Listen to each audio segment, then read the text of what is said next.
Last night I went dumpster diving. I've been meaning to do it for a fair while, but so much social stigma around it, I've been putting it off. But I finally got enough inspiration from others and I gave it a go. Worldwide, we waste about a third of all of the food that we produce.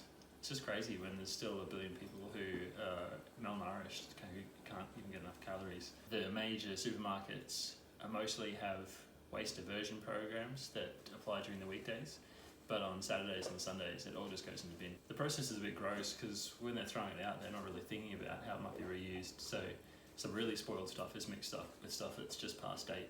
So I did have to get over a little bit of squeamishness and sifted through and pulled out the best of the stuff. Here it is before it's washed, and then I washed everything and repacked what I could.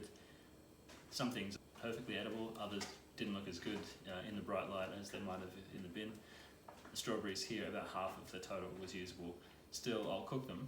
I don't feel confident that I've got them clean enough to eat fresh, but everything else is cleaned up nicely. Food waste happens in a few different places.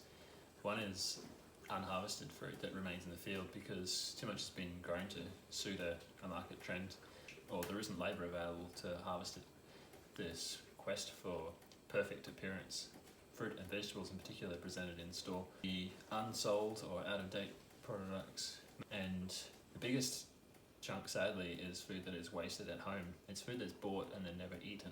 It goes into general waste. It's not just wasted food, but as it breaks down in that condition, it produces methane, which is a very powerful global warming gas.